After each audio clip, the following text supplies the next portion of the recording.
And we're live. Welcome back, everybody, to Behind the ToolBelt, episode 276. I'm your host, Ty Cobb Backer, and thank you for joining us on this Wednesday edition. Today, we have another special guest. Stay tuned, and we will be back after our short intro from our sponsors.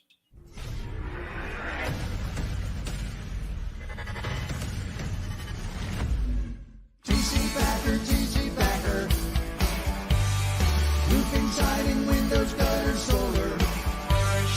Roofing, siding, windows, gutter, solar. TC Backer.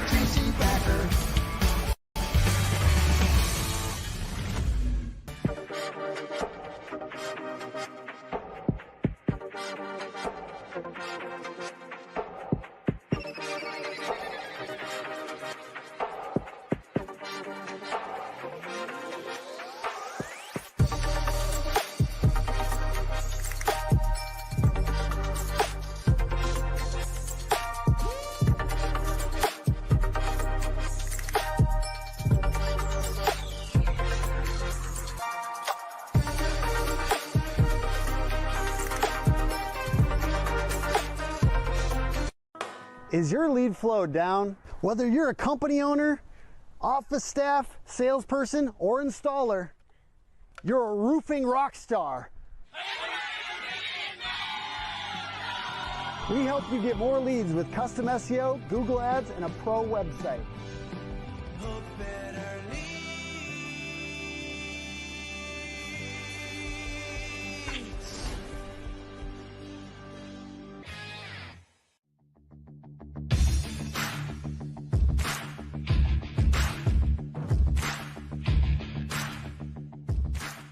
Welcome to Behind the ToolBelt, where the stories are bold, the conversations are real, and the insights come to you live, raw, and uncut. Every week, host Ty Cobb Backer sits down with game changers, trailblazers, and industry leaders who aren't afraid to tell it like it is. No filters, no scripts, just the truth. Please welcome your host of Behind the ToolBelt, Ty Cobb Backer. Welcome back to another episode of Behind the ToolBelt, the podcast where we dive into the minds of industry leaders who are changing the game, construction, contracting, and beyond. Today, I have another awesome guest, my friend, Woody Casey. How the hell you doing, buddy? I'm doing good. Thanks for having me. Yeah, thanks for coming the whole way up here. So if I didn't mention yet, Woody's in studio live with us today. He flew the whole way up here from Dallas, Texas. And Woody and I have a little bit of a history. I met Woody a couple years ago. Vic and myself and I think Chris Hofstra ran into you at SRC in Denton. I think that was the first time we ever met at that ice storm in Denton, Texas, which is still one of probably my favorite conferences just because. It was an incredible experience because being snowed in for several days, it was a core group of people. It wasn't very big. Sorry, April Hall. She puts on an amazing show every year. Yeah, it's my favorite of all the ones I get to go to. But attendance kind of fell off for her because of that snowstorm. But for those of us that were there, I got to know a lot of people very well in the 3-4 days that we were snowed in. So it was an amazing experience. I wouldn't recommend it for a conference, but having done it, I look back at that's some of the funnest experiences I've had as far as a conference goes, just being confined in a space with people and having to get to know people because you're forced in. For an introvert, it's perfect for me to make me get out of my shell. So yeah, I can agree with that. Same. And most people wouldn't believe it, but I'm also an introverted. But that show was a good show. I got to Stephen Spence. Like you said, there was a core group of people. Stephen Spence with Project Map It. Got to know him real well. There was a good core group of people. And I think the hotel handled it well as far as like not running out of supplies, because that was like my biggest concern.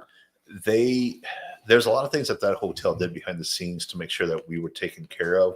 And one was most people probably don't know this, but the staff didn't go home. They stayed there in the hotel. They gave them rooms. So they were on for a while. They'd get some hours off, and they kind of rotated. But yeah, the staff didn't go home. And so we got to see the same people over and over again. Yeah. And there was the odd night where I happened to stay up all night. having fun. Mm-hmm. And the girl that did the breakfast comes down and she goes, "You guys are down here already?" She goes, "I'll get breakfast." And I'm like, "Holy crap, it's time for breakfast already." Mm-hmm. Yeah, it was a lot of fun. So Yeah. that was an odd fluke for me to be able to stay up all night, because Yeah. I normally don't do that. Yeah. So, No, we ended up staying up pretty late too. We actually we rented I think it was a Jeep Wagoneer, the new Jeep Wagoneer, 4-wheel drive. We're from up north, so a little ice storm isn't going to affect us. So we went and found a Buc-ee's that was open. Never got to experience Buc-ee's before, and it was an experience that I will never forget. And that place was packed. yeah. Like there was people from all over the country in this one Buc-ee's. I feel like all over the world. It felt like, because nobody was on the road. But when you went to Buc-ee's, it was lit up like a freaking Roman candle. Buc-ee's is one of those that I didn't realize what a tourist attraction it is. Mm-hmm. Friends of mine from another state were there, and they're like, "Well, we have to go see a Buc-ee's." And I'm Mm-hmm. like, "It's a gas station. Why?" Like, "Well, we've heard about it. We've seen it. You know, it's on our list of things to do." And it's like, okay, but they have gas stations everywhere. Yeah, bucket list. Yeah. I can believe it. I mean, we've gone to a couple of them. There was the newest one that we've been to is right outside, I think, Greenville, South Carolina, going down 95, or Charlotte, maybe Charlotte, North Carolina, somewhere down 95. For us was the newer, like recently we watched it being built, so we had to stop in there, but I don't think we'll do it again. It's just too busy, too crazy. And we were hauling a trailer, the Behind the ToolBelt trailer, heading south, and it's just too much. I don't know how truck drivers. They don't allow truck drivers in there. Yeah. Okay. Semis aren't allowed in there. Yeah, I don't blame them, because we barely got through with the trailer on the back. Yeah, it says no semis allowed. Okay. So Makes sense. they when they opened their first one, so the first one outside of Texas went to Florida. Mm-hmm. And that was, I mean, it made news, you know, Buc-ee's expanding and all that. I So bet.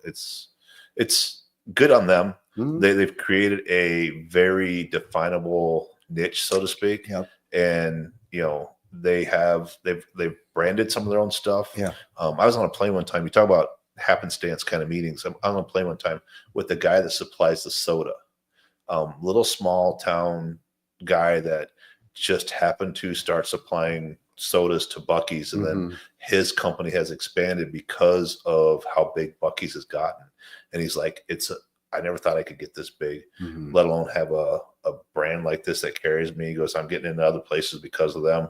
So it's one of those things that, you know, the high tide raises all boats kind of a thing. Yeah.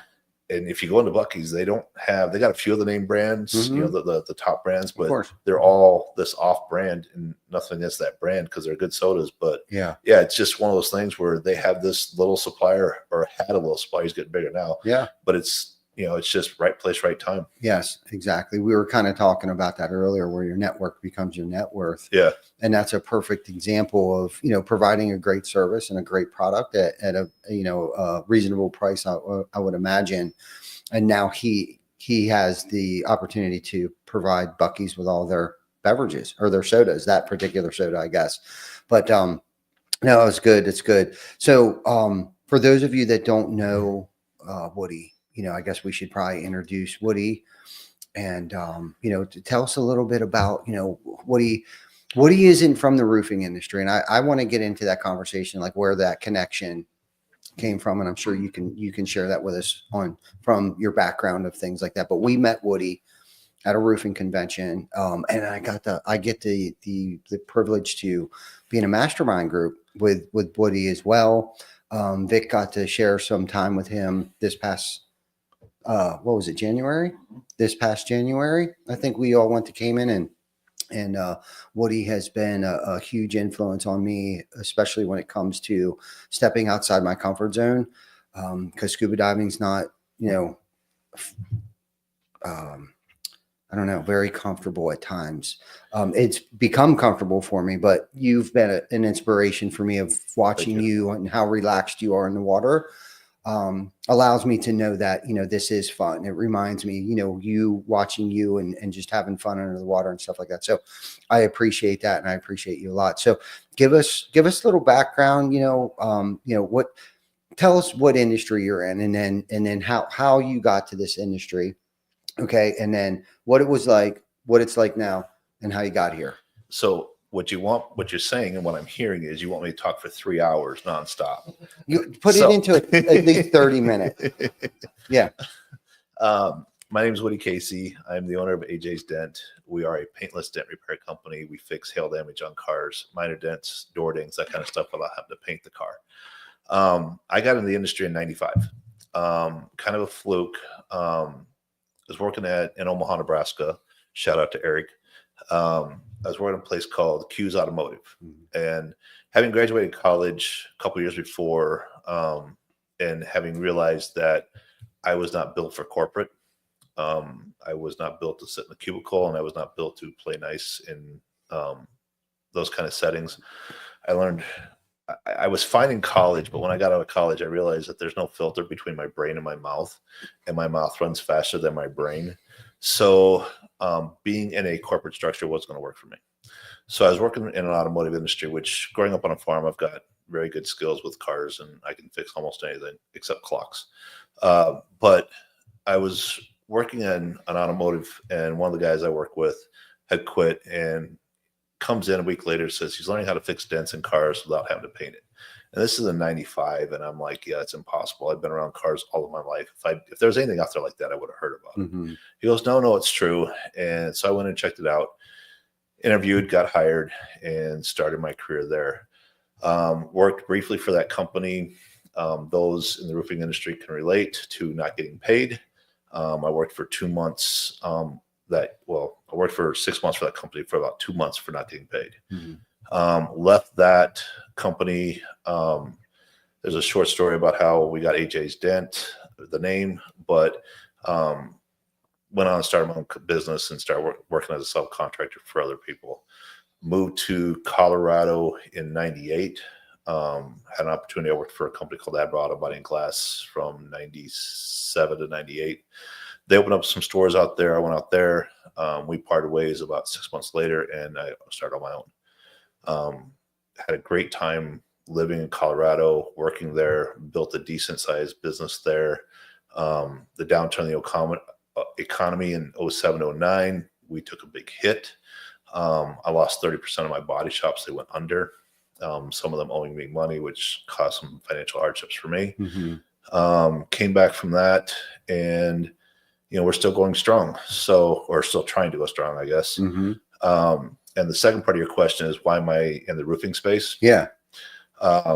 So about 6 years ago, I guess now, shout out to Charlie Chena. Friend of ours, went to work for him out in Vegas, and he was tied into Win the Storm. And I come into work one day, and Kim goes, Tasha's going to sell us tickets to a roofing convention. So we're going to do a Zoom call. And I looked at Kim and I said, we work on cars, not roofs. And she goes, Tasha's a good friend. And Tasha's done some of our marketing and some of our internet stuff, website design, and good friend. So she's like, we can spend an hour listening to her give a pitch. She needs somebody to practice on. I'm like, okay, great. Sit down, and she goes through her pitch. She does a great job. Charlie's off screen a little bit, just coaching her here and there. She gets all done, and I lean over to Kim. I said, buy 2 tickets. I don't care what they cost. Just buy 2 tickets. It'll give her a first sale. And somebody who does sales, your first one's always our hardest. So let's just buy 2 tickets. We'll make her look good. So we did.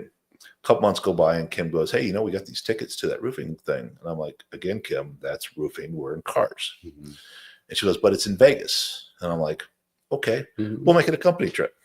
I said, get your husband, get 2 rooms. We'll get tickets, airplane tickets. We'll fly out there for the weekend, call it a work trip, air quotes, and have some fun in Vegas. And I like to play poker. And, if I don't go to the roofing convention, I'll just play poker for the whole time. So we go out there, and of course we got to put an appearance because we did pay for the tickets. So we go down, and the first people we run into is the Valor Roofing out of Denver, Colorado, friends of ours. I'm like, oh, well, there might be people here we know. So start walking around. This is the first time I ever saw Sam Taggart.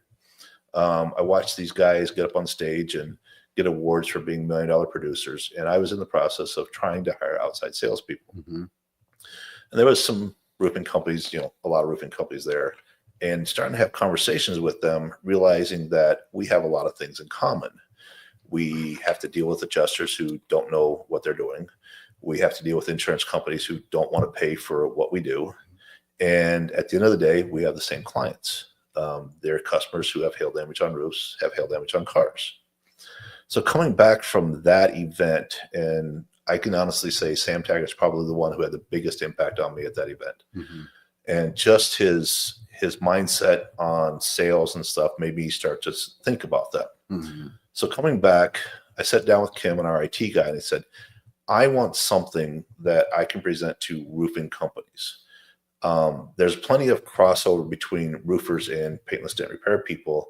And I know plenty of companies in my industry that will see a roofer, a sales guy walking down the street and say, hey, for every car you bring me, I'll give you a couple $100.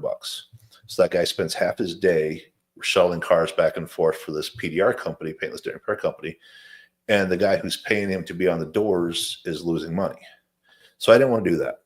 So I wanted something that was transparent, something that I could be held accountable for, because going into it, I realized that those clients are the roofing company's clients, not mine. So I have to be at a high standard in order to get them to refer, because you don't want to refer somebody that's going to do a bad job. Right.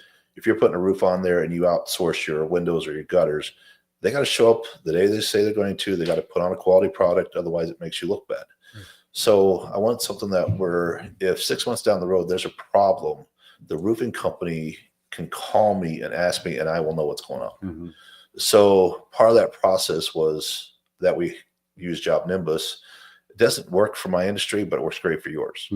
So we started using that as our CRM so that we could track every interaction with every customer. So you can call us 6 months from now and ask us what happened. The other thing that I told my IT guy was I want something that gets it when we get the leads, we know where it came from, and they're not just out handing out business cards. So something that was trackable. So he built us a web page. So we built a landing page for every roofing company that we work with. It's logoed with their logo, and it's a little bit about us and a little bit about how the process works.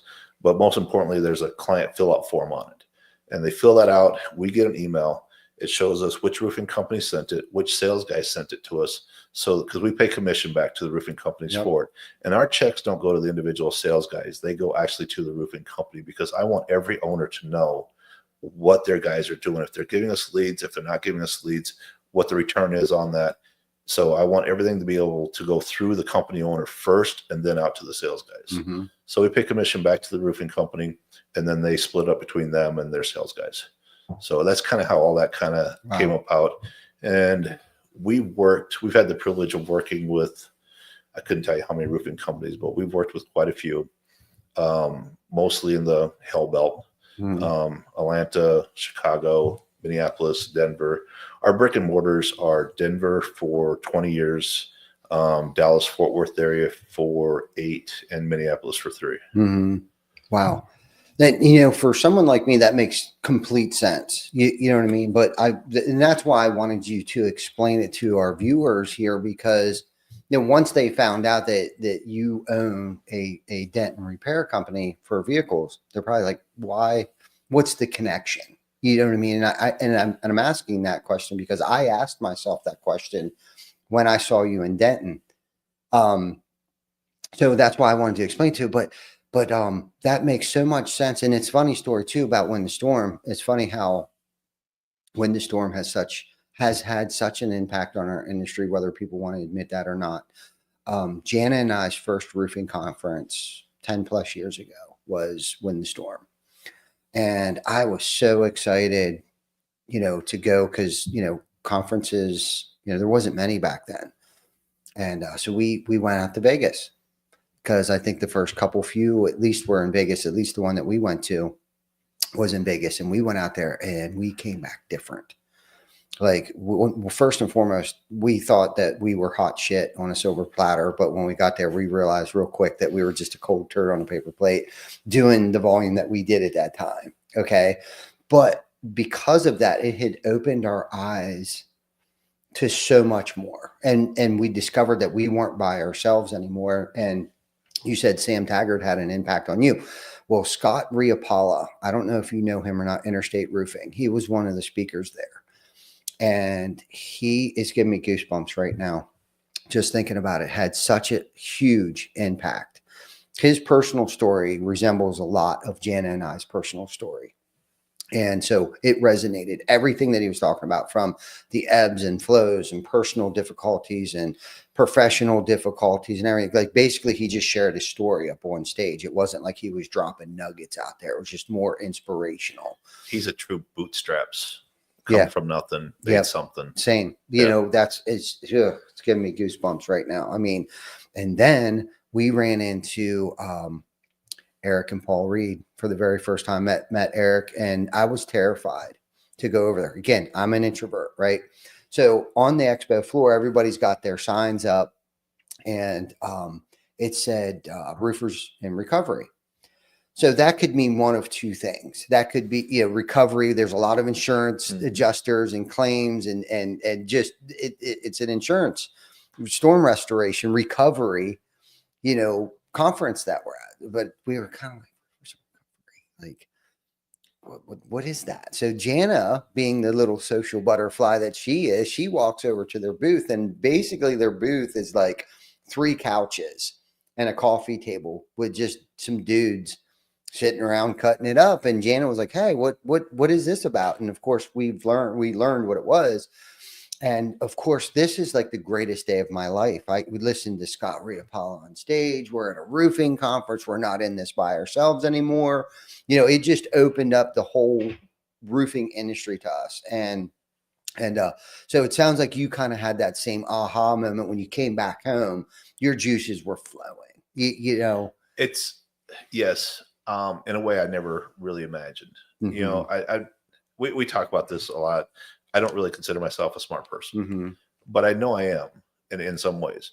But when you meet people like Sam, like Scott, like Paul, and other people that are in the industry, and you know, I've got a lot of friends in the industry now that they may not be any smarter than what you are. They just think about things a little bit differently, and learning how to open your mind to other possibilities. In my industry, I've made a lot of mistakes. I was very closed-minded for a long time. I was very, being an introvert, you know, I got a lot of things on my plate for a long time, and I did very well with it. And then that plate started to shrink, and I couldn't figure out how to get off and get another plate, so to speak. And so my plate started shrinking. And then 07, 08, 09 hit, and it really shrunk. And I struggled, and I went back to what I knew, which was traveling and chasing hail. And yeah, I can make great money doing that, but that's not where my passion is. I wanted to build my business, not work for somebody else's business. So going to the roofing conference, and I tell this to everybody in the roofing industry, I have better friends and more connections inside the roofing industry than I ever did in my own. And it's weird to say that because I've been in mine for 30 years. I've been in roofing for like 6. Not that I'm actually in roofing, just, you know, in the space. Yeah, right. I'm in the space. Yep. And the friends I call when I need somebody to talk to are in the roofing industry. You know, the friends I call when I need advice, the friends I call when I have a great day, they're in the roofing industry. They're not in mine. You know, and it's amazing how the roofing industry is where I wish my industry was. My industry's starting to get there, but it's a decade behind the roofing industry. We're still, in my industry, there's still a lot of cutthroats out there, a lot of shady characters, a lot of guys who do business every year and then change their company name so they can hire new guys and screw more people over. And I know it's happening in the roofing industry, but you guys are rising above that a lot faster than we are. And I really love that about your industry, that you got guys who will put on mastermind groups with other roofing owners and be supportive, even if they're in their same market. You know, it's amazing to watch that, and that camaraderie and that kinship fellowship that's there. I absolutely, it's one of the things, like, I get goosebumps sitting here talking to you about this, because it means so much to me, because I've been able to do things in my life that I never thought I would. Some of it's from the connections I've made in the roofing industry, and some of it's just from the industry that I'm in, because it's like roofing, it's good money, you know? Yeah, I have a college degree, but I got a lot of friends that are in my industry that maybe not made it out of high school, but they're making 6 figures a year. I've traveled all over the world. We talked about this before in scuba diving. There isn't hardly anywhere in the world that you can go scuba diving that I haven't been. my list of places that I still want to go to is small. Mhm. My list of places I want to go back to is very huge. Mhm. And I get that freedom and that financial ability to be able to do that. And my girlfriend and I are going to the Maldives in a week, and I can't wait to take her there. Mhm. You know, I don't get too excited about things until I get there because I've had bad trips, but you know, I'm talking about it like this. I'm fucking excited about going. You know, I get 10 days.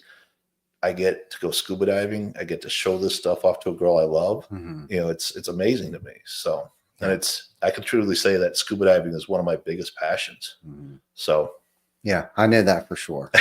And I've got to witness that and experience that with you, alongside with you. You mentioned something earlier, about not being the smartest guy, and I think, it sounds negative, but I know you're not putting yourself down. And then you did follow up with saying, in certain facets, certain areas, right there, or you don't think of things the way that other people might. And I think as business owners or parents or leaders of whatever, I think that can be one of our greatest strengths, knowing that we do have deficiencies, okay, weaknesses that we're not so good in. So, and obviously you've identified that. How long did it take you? And we talked about this earlier before offline here, but how long did it take you to be able to put the pride and the ego down? Like, when did you identify, like, look, I'm going to raise my hand. I'm waving the white flag here. I need to surround myself around smarter people. Like, what was there a moment? Was there a tragedy? Was there something in your career where you're kind of like, you know what, I need to open up and I need to start asking for help? so probably a little bit of it started. There's a couple of turning points in my life. One was realizing that family's not family. That family will take if Mhm. you let them. And I thought that I could be the Superman and the hero for everybody, and it cost me a lot. Mhm. So coming on the backside of that, I had to kind of change a little bit. But when I say I had to change, it probably took me 3 or 4 years. In our mastermind group, Eric's talking about trust. And for me, it's trust. Mhm. I got to the point where I didn't trust anybody. And not to go too deep into this, but I told you I went to therapy a long time ago. Mhm. And what my therapist told me is when the people that teach you how to trust, meaning your parents, break your trust, Mhm. it is hard to recover. And Mhm. so there's a point in my life, and I can't pinpoint it specifically, but it's probably 8, 9 years ago where I kind of just threw my hands up and said, okay, God, if this is what this is the way you're going to treat me, I'm just going to just open up and let everything happen that can possibly happen to me. Mhm. I'm tired of being closed off. I'm tired of living a negative life, so to speak. And I just said, you know what? I'm going to start trusting people until they prove I can't. And then I'm a pessimist.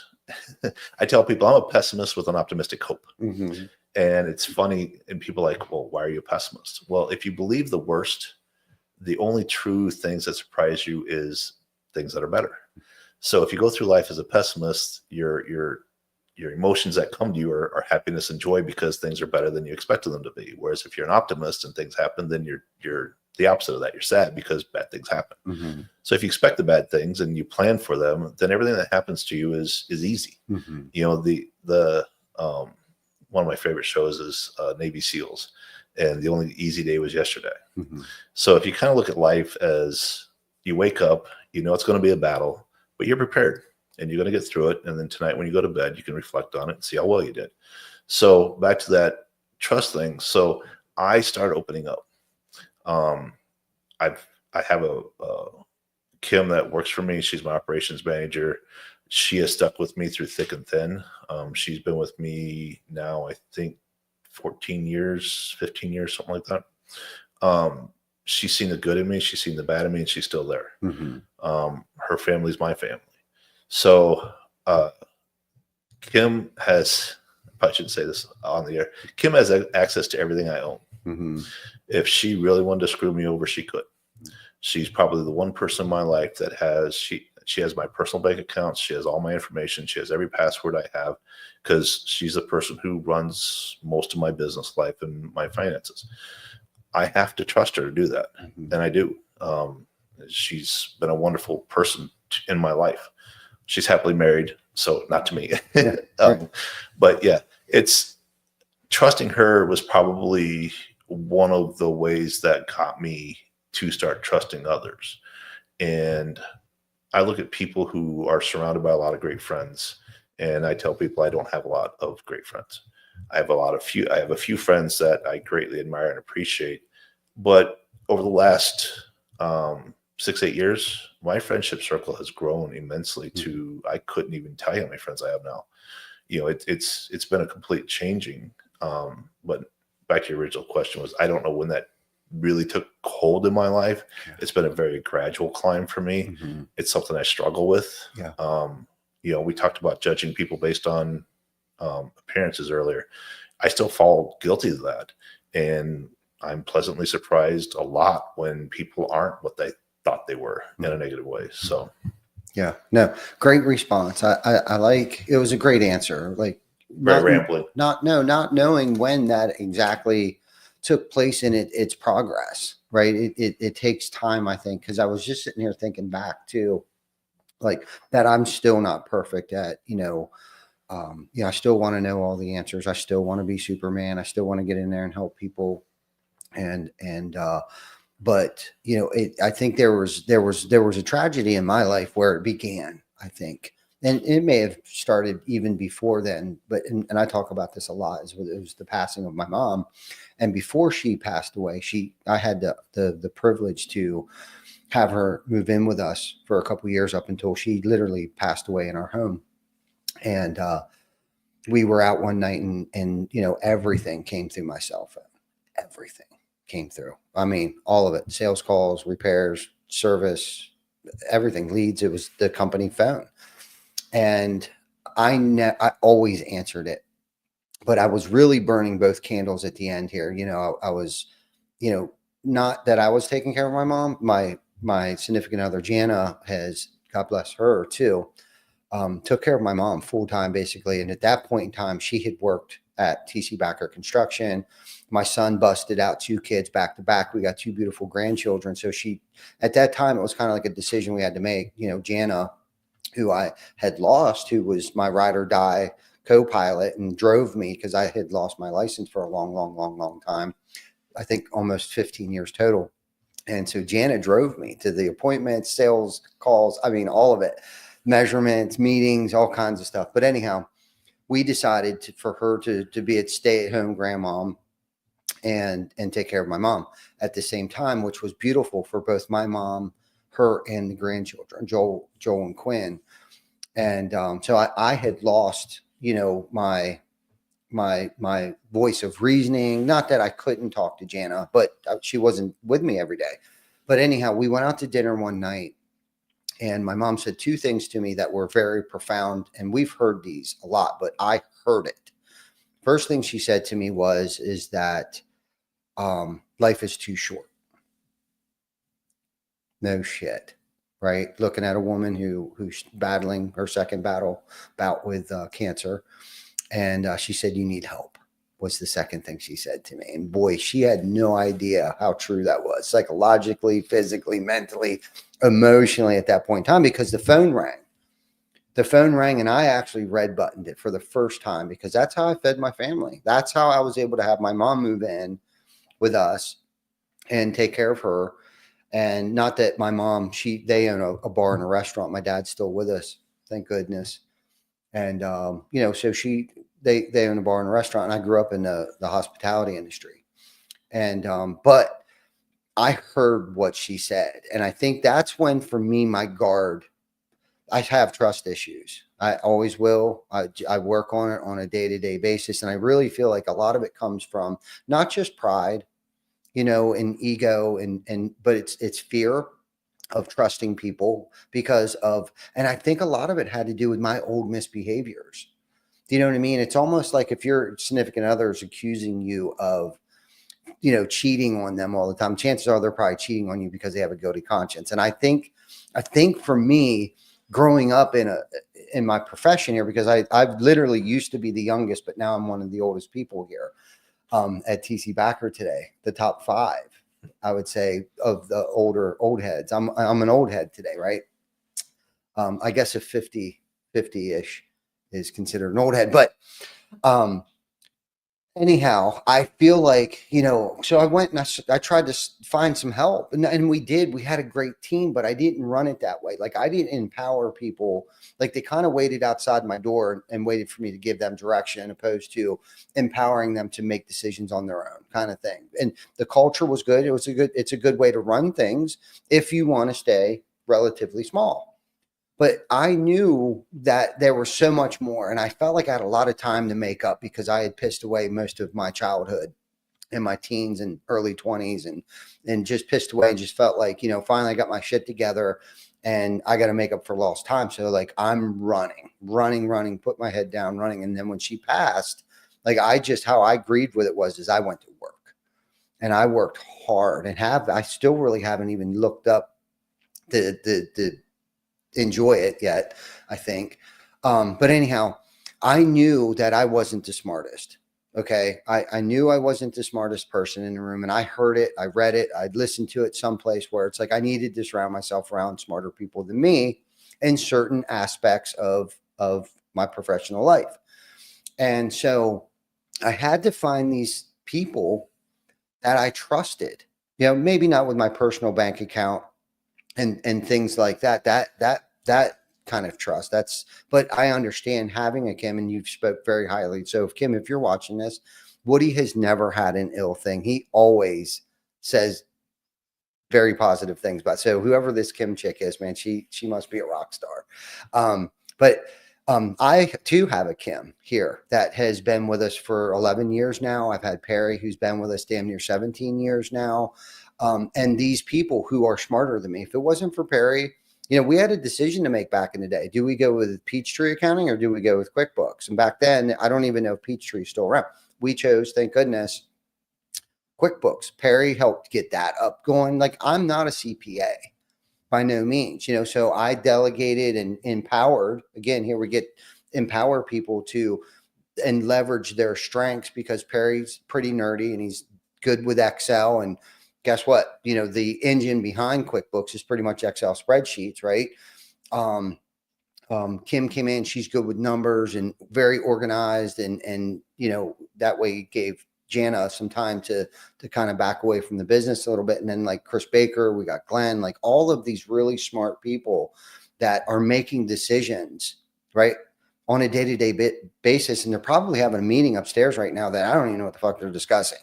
Right. But if we want to be and want to have impact and want to empower people and create change in people's lives, we have to let go. And I think if you can really have that mindset of, getting the ego, getting the pride, getting the fear, removing fear. And again, I'm not saying that it doesn't creep in every now and then. And I don't wonder, what the hell are they talking about over there? Are they talking about me? Are they talking about how shitty of a leader I might be? And that's crazy talk. Do you know what I mean? But I do feed myself shit sometimes, and I know that I'm the only one that can really blow this thing up, meaning in a bad way.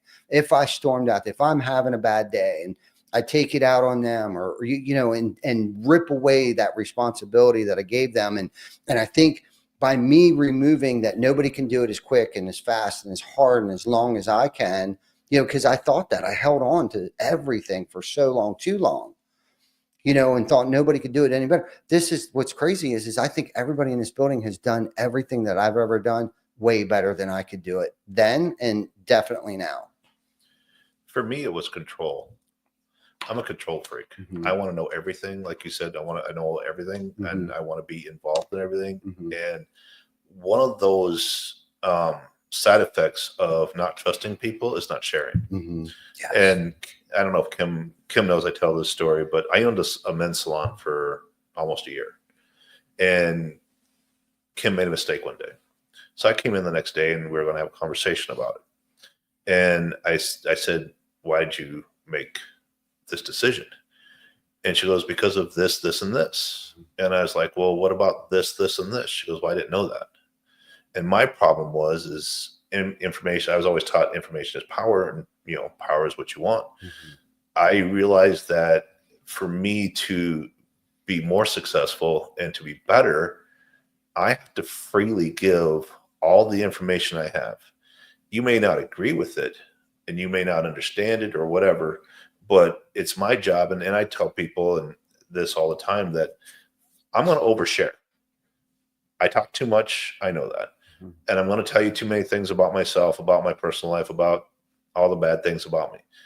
But I always figure that the more information people have, the better decisions they can make. And that was kind of a turning point for me and Kim in our relationship, was the realization that if I'm going to let her have the power to make the decisions, I also have to give her all the information I have.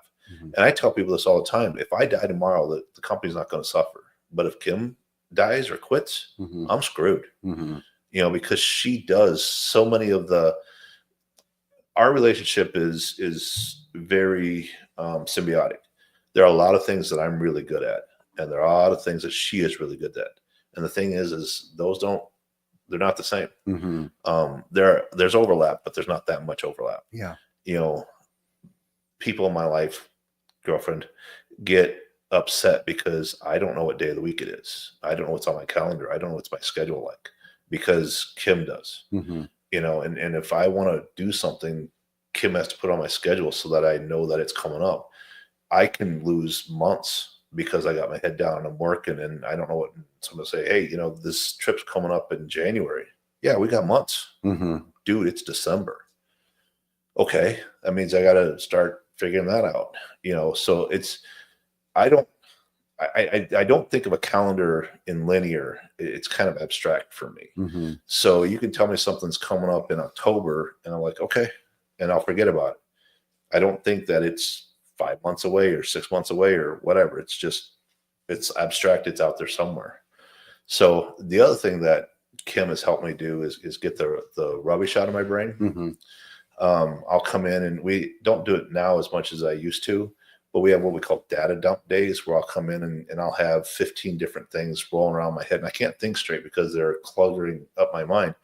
And so I'll tell Kim, and she'll write them all down, and then we'll go through and cross out the ones that are bad ideas, and we'll look at other things about, hey, let's find somebody that can do this for us or do that, or this is something we're going to work on. And unfortunately for Kim, a lot of that falls on her shoulders to get that stuff done, because I think of these things and then I need to implement them, but I have no idea how to implement them. So I have to make her go find somebody that can implement that or teach us how to implement it or make us better. So yeah, for me, it was learning to give up control, and I still struggle with that. Yeah, me too. And I think transparency, you touched on transparency there. It's like the more information that we divulge, the better off we are, because the more that we hold on to and the less that they know, they can't perform at the level that we're expecting them to perform at unless mistakes are made. Right. You know what I mean? Because she made a mistake. And I think we deal with that too. And realize those aha moments. Like, it sounds like you had like an aha moment, like, well, no shit. I tell everybody that story about Kim, and I know Kim takes it good naturedly, like she should, but for me, that's so key for a lot of us, that we were talking about salespeople and giving in and potential. And, we look at people and we hire them based on what we think they can accomplish. And then when they don't, is it because we didn't pour enough into them, or they're not performing on their own? And me just pouring everything I can into somebody, one, I get emotionally attached to that person as an individual. I don't want them to fail, but also having enough realization that you can't make somebody succeed if they don't have the drive, the work ethic to show up every day and get it done. You can train somebody to be the best, but if they never implement it, they're never going to be. So that's kind of that dichotomy. And we talked about that. I told you about that NFL coach that said, son, your potential is going to get me fired. And I have to remind myself of that when I am looking at somebody's performance, is, are they performing to where they should be? Are my expectations too high for them? Am I not allowing them enough grace to fail and then succeed? Or are they just not performing because of something on their end? Yeah. And sometimes it's a hard look inside. And for me, I don't always meet my own standards. Mhm. You know, in our mastermind group, I talk about sales, that's where I struggle, and that's what I'm trying to hire and get done. But I don't always hold myself to that same accountability that I hold that I want to hold the sales guys to. Right. So That was weird. Things got glitchy. No, I'm guilty of that too. You know, I'm guilty of not holding to my own standards that I expect everybody else to. And I'm also guilty of not giving enough direction. You know, I don't know if I assume people should probably know certain things, or I expect them. It's funny because I was talking to Jana last night. I think it was last night, about being able to read my mind. Like, what do you mean you can't read my mind? Like, and she's learned how to read my mind, because I was giving Tam shit the other day. I was like, you need to know what I need before I know I need it. You know what I mean? It's Yeah. kind of like Jana was like, she can't read your mind. Do you know what I mean? And I don't know if Tam would be watching this or not, but we were kind of having a discussion about Tam, my assistant, because not that she fails, by no means. She has definitely improved the quality of my life and the business, just because of, like, yesterday, she was like, don't forget this, don't forget this, don't forget this. And then 5 minutes later, she knows me well enough to remind me again. Did you do this? Did you do that? Did you do this? Yep. You know, and it's like, we need that. But getting back to, like, the direction thing, like, I've been using, there's a cemetery over here. I've been using that as a metaphor here lately. You know, I'm guilty of telling people, just go to the cemetery with zero direction. Just get over there. You'll figure out what you got to do when you get over there. Okay. Well, then they're kind of like duped to doing their way over there, trying to figure out, like, why the hell is he sending me over to the cemetery? When all along, what I needed you to do is there's actually an oak tree that's in that cemetery over there. And every time the wind blows, it's damaging the top of one of the tombstones. Okay. Well, if I would have gave you just that much clarity, you'd be like, oh shit, okay, grab the chainsaw, run over there. But then when you got over there, you discovered there's 2 other oak trees. And because of the empowerment, right, they already know. They might say, hey, there's 2 other oak trees over besides one. Do you want me to take care of them? Yep. So they're over there. They clean up the oak trees. Well, then they discovered, shit, there's leaves all over the place. Maybe I'll rake it up. They'll rake up the leaves. Then they discovered, hey, the grass is getting a little too tall. Yep, mow the grass. And then they can start seeing the actual faces of these tombstones. They're like, hey, we can't read the words. Maybe we should power wash it, right? But with just that little bit of clarity up front, right? It doesn't even have to be a whole lot, but just some direction, right? So they're not like trying to figure it out. And then I'll get pissed because they didn't figure it out with very little. Just go over to the cemetery as far as directions go. Right. Because Yeah. I'm guilty of busting people's shit up. Like, what do you mean you didn't figure it out? Just figure it out. You know, and for the longest time, Glenn's job description, he asked me what I had went through and asked everybody to write out their job descriptions for me. And Glenn calls me up. He's kind of pissed off at me a little bit, quite frankly, because one, I think he thought that I thought that he wasn't doing enough. And that's why I wanted everybody to write out their job descriptions. It had nothing to do with that. And Glenn's like, and he was like, what is my job description? And honestly, the only thing that I told him is whatever it takes. And that was good enough for him. Like, it really was. But like a year later, I'm like, that's not good enough either. Like, I really literally have to. So here, most recently, I'm writing clarity notes to everybody from Ty. Clarity notes from Ty. And I've done 4 so far. I've reviewed 3 of them with 3 of our teammates. And after the conversations, because we're implementing some new things and some changes are coming and stuff like that. And it pertains to people's jobs and their descriptions changing a little bit. So, and I've discovered, and I've known this a long time about myself, you know, because I'm a visionary like you. I'm not the integrator. Like, I don't know how to do this shit, but we're going to do it. Right. I'll have these great, grandiose freaking ideas. I don't know how to F we're going to do it, but guess what? We're going to find someone, or you're going to figure it out how to do this. And I know that about myself. So anyhow, giving more direction and being more clear, I think, is something I've recently have really trying to hone in that skill, because fortunately it is a skill and it's something that I can work on and I can get better at. And that's only because if I'm not clear on the vision, how am I supposed to expect our teammates to be clear on what they're supposed to be doing every day and the importance of what it is that they're doing and how it affects everything else? Clarity is, you sparked something in me just with that. I'm trying to hire salespeople, and I just think salespeople are salespeople, because that's, not being in the sales side of things. Right. To me, it's like, go out and sell. And like, how? You're a sales guy, you should know how. So having that clarity is something that is definitely something I need to work on. And when you talk about job description, Kim and I have a running joke that her job description is written in pencil because it's subject to change at any That's right. moment. So you can erase it. Yep. And change it whenever I need it to be. Your job is whatever I tell you your job is. Yeah. Right. Yeah. No, and basically that's what I was telling Glenn, like whatever it takes. But that was enough motivation for him to be like, okay, whatever it takes. We talked about that a little bit earlier. One of the best pieces of advice I ever got from somebody was, not being the smartest person in the room and hiring the smartest person in the room. And we talked about A and B students work for C students. And when you give an A and B student clarity and direction, they're going to follow that to the end of the road. Yep. But if you do that with a C student, they're going to go, okay, and then what? Or they're not going to go on that path because it doesn't fit their, the way, their brain works. And I have this conversation a lot that my brain doesn't work linear. It works abstract. It's a visionaries, it's I'm all over the board, so I can't sit and be task orientated as much as I used to be able to, because my brain squirrel, and it's off on another tangent. I'll be in the middle of a conversation with somebody on the phone and forget that I'm in the middle of a conversation on the phone and start dialing somebody else. And I've done that. And it's like, crap, I forgot, sorry, because they hear me, what are you doing? I'm like, oh, fuck, I was calling somebody else. It's like, crap, so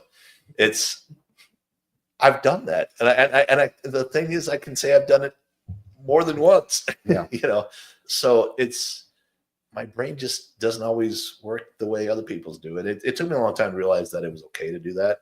And to be that way. That's probably when you're talking about, coming into your own and figuring out your own path. That for me, one of the biggest realizations, and I saw, and I told a friend of mine this a long time ago, that they asked what I was thinking. And I said, you really want to know what I'm thinking? Or, like, yeah. I'm like, okay, imagine a merry-go-round with 12 horses on it. You got the lights, you got the music, you got the disco ball in the middle. It's flashing lights. It's loud. Each horse in that merry-go-round is a completely different topic. And I'm thinking about 4 at any one time. And if you imagine 4 of them being lit up, and then one's going to start to dim and 2 more. So I'll be thinking about 5, and then that's going to drop down to 3, and I'll be back to 4. My brain just scatters out like that. And somebody will have a problem, something in the business or something, and I won't have the answer right away. And I will kind of ignore it. And all of a sudden in the back of my brain comes this flashing beacon of, oh, here's how it's solved. Here's how you fix it. Here's your operation. Here's the plan, the procedure, whatever. And it just shows up in my brain. But if I sit there and concentrate on it and try and fix it, I can't get the answer. But if I let the back of my brain just have at it, it's amazing. It'll come to me either late at night or first thing in the morning. And all of a sudden, like, oh yeah, that's how we do it. So yeah. No, I'm a lot of the same. It's funny you were talking about trying to call somebody else while you're already on the phone with somebody else. Yesterday, I caught myself. I called somebody and put my phone down and jumped on my laptop. Literally forgot that I called somebody and I could hear them. And I was like, oh shit. They're like, Ty, because I didn't have it on speakerphone. Yeah. So I'm guilty of similar things to myself, because my brain, it moves 100 miles an hour. And for me, I call it my twilight. Some of my best solutions or ideas come to me right before, I don't know if I'm waking up, but I'm still asleep.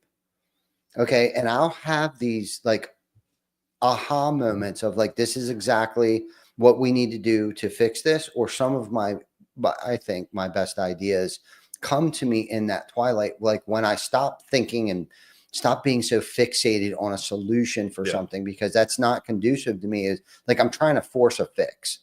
You know what I mean? It's like, but if I can just walk away from it, for a little bit, that usually always the idea of what we need to do, or the direction or the vision that we need to go in, that's when it comes to me. Now, I am also good at, like, this morning, Baker came to me and he was like, hey, there's something that transpired overnight. I need your guidance on. I was like, oh, okay, cool. And it was just kind of like, bam, bam, bam. Okay, cool. Yep. No, we'll just do this, because of the experience that I do have, and the empowerment that I've given him. I was kind of actually glad he came to me looking for advice. Because I had, experience in that similar situation that he's dealing with, or dealt with, this morning. But big, grandiose, things, because like I was telling you earlier, this winter has been rough for us up here, this past winter, and things were slow, which slow means cash flow slows down. I'm already thinking of next winter. Most people just show up to work every day. They don't even think about, maybe they're thinking about Friday and payday, on Monday, and that's not a bad thing either. But I'm already thinking, what can we do? What can I control? I can't control the weather. I can't do it. So one of the plans that I've come up with, obviously we're kind of it pulling things back, things like, I had a Verizon cell phone. Okay. We use AT&T. I had owned a landscaping business for about 5 years, acquired one. And this past winter, we decided that all of our contracts ended. We had a 3-year contract with a local county, and everything just kind of it was just that it worked out good. I saw a window. I jumped out of it. I was like, look, we're off the hook. We're done. Nothing was wrong. It was profitable. It did good.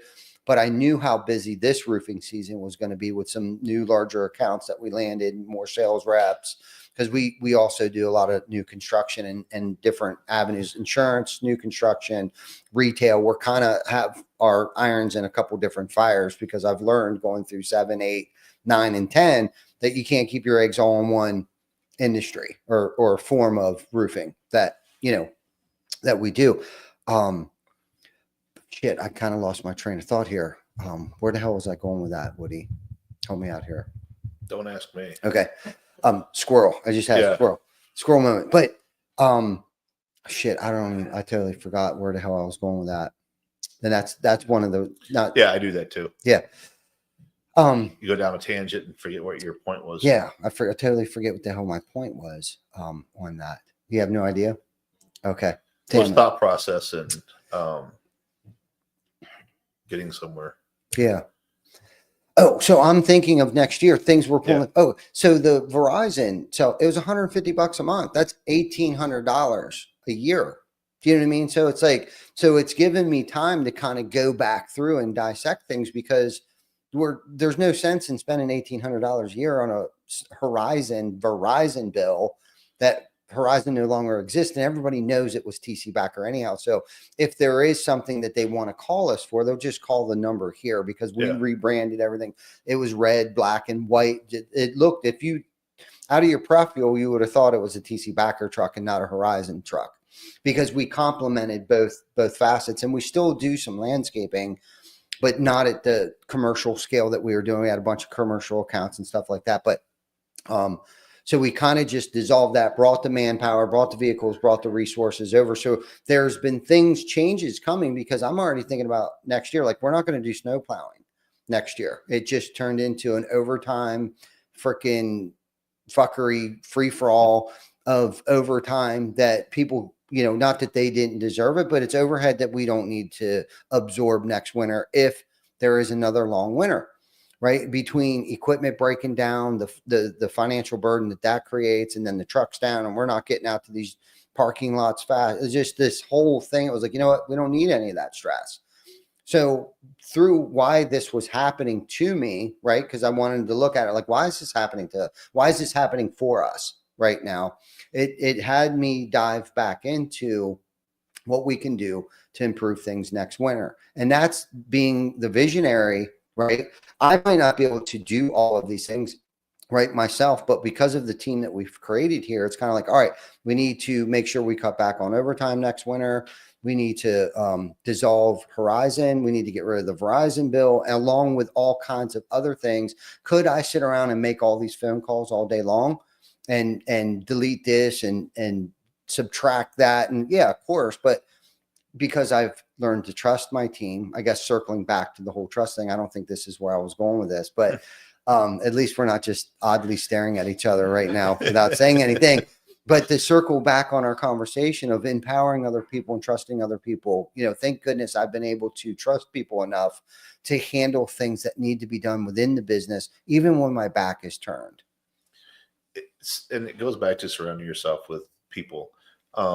My favorite thing is just surrounding yourself with smarter people. Mm-hmm. And part of that, and to go back to a little bit what we said at the beginning was, being the dumbest guy in the room.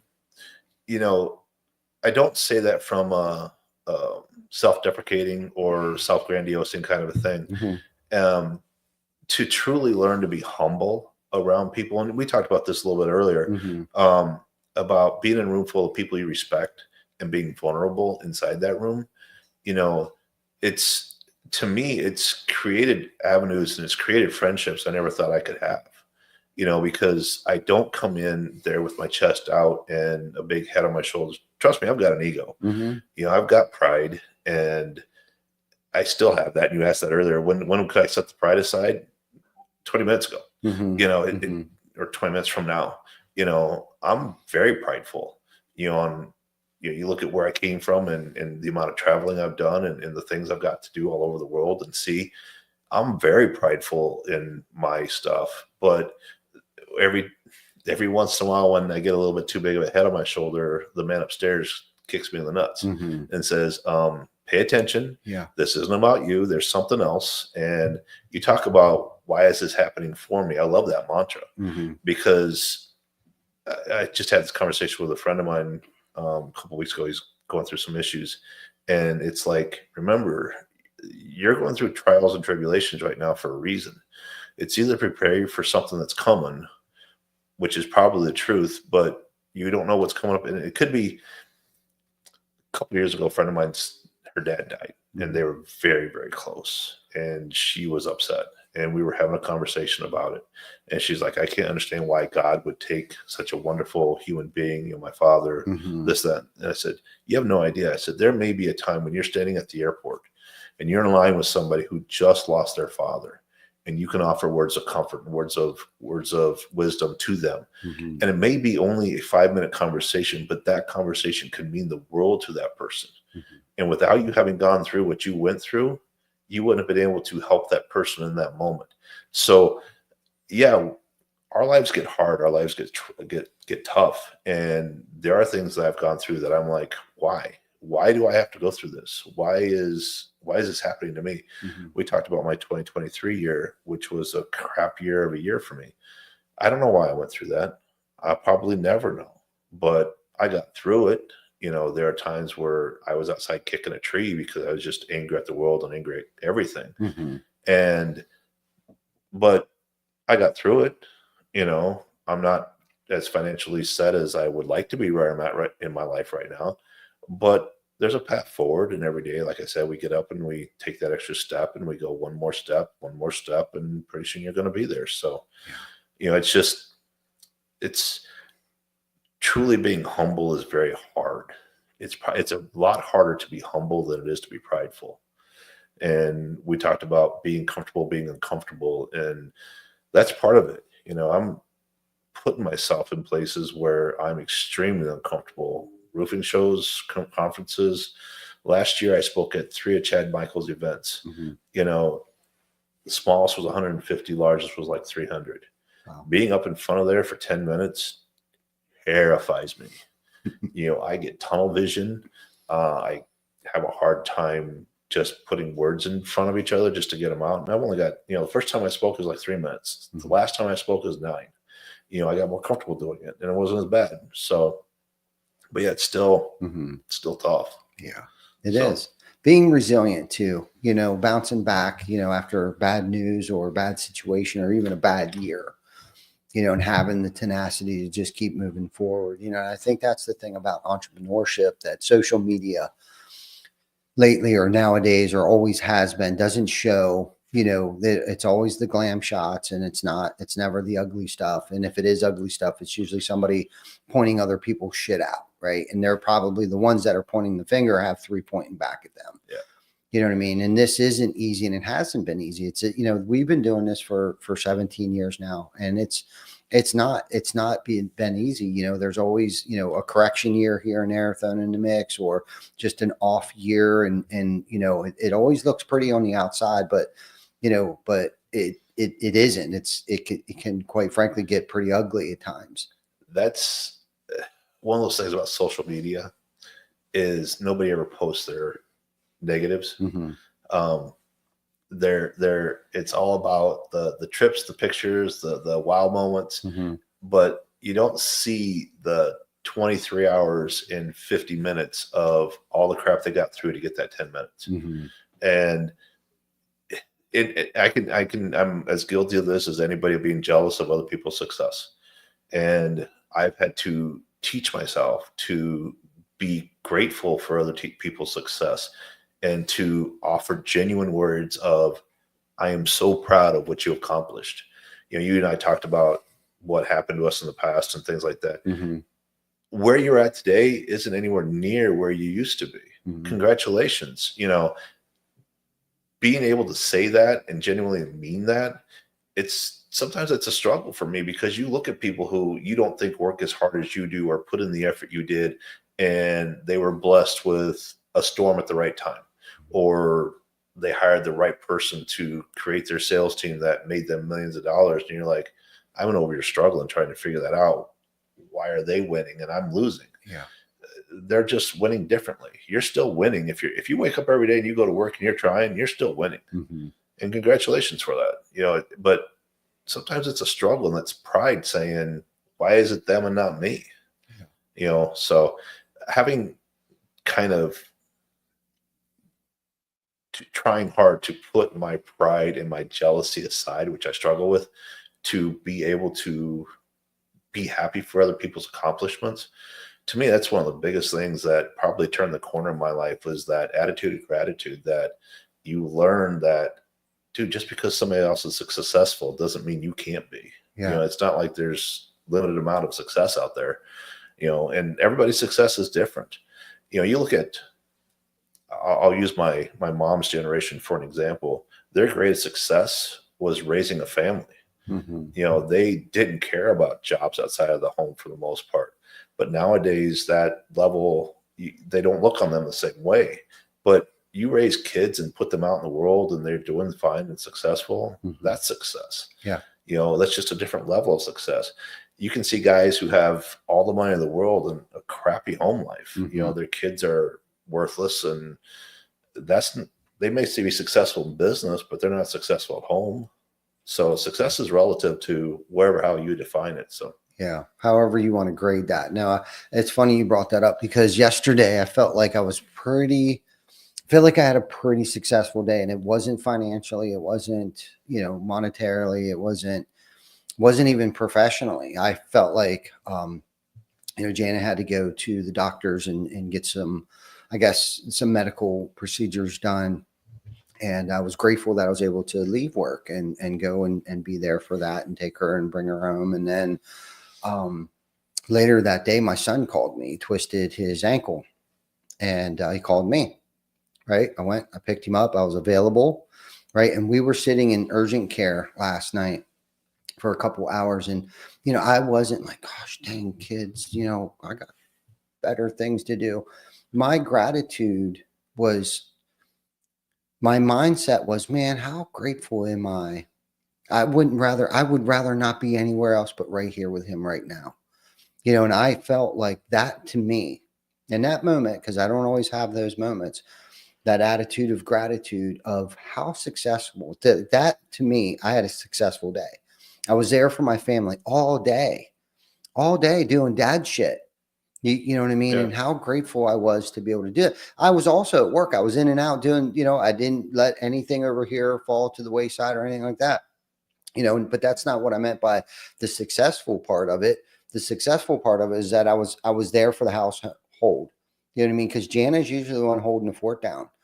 You know what I mean? She works her ass off now more than she probably did when she worked here at TC Backer every single day, taking care of all of us knuckleheads on a day to day. And it wasn't even like, it's my turn. You know what I mean? To babysit, you know, I don't babysit my children. I'm a fucking father today. You know what I mean? And do dad shit. And that's how really, yeah, I look at work as success too, but not as important as I used to. Like my priorities are a little bit different today. And I think that just is maturing as an adult today a little bit, and not letting my ego and selfishness get in the way of like, man, I should be at work right now and you know, making money. And you know, it's not, you can have all the money in the world and still be miserable as hell. Yeah. You know, and I've been there. I've done that. And you know what? It comes and goes and ebbs and flows, man. And it's like I had to seek out happiness in other realms outside of money. When Junior, my son, was little, I did pretty well. Not great by anybody's standards, but I did well. And I didn't make six figures in a year. You know, my average years were 40 to 60, but I was a stay-at-home dad. Well, not stay-at-home, but, you know, I worked. But when you talk about success at that time in my life, my success was my son always made it to practice because I took it. You know, I never missed a game.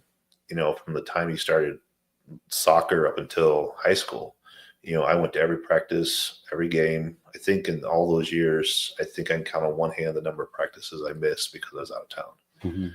But to me, that's my greatest achievement, was being able to do that for him. And for me, I mean, now that, you know, he's on his own and 32, and yes, I am that much older.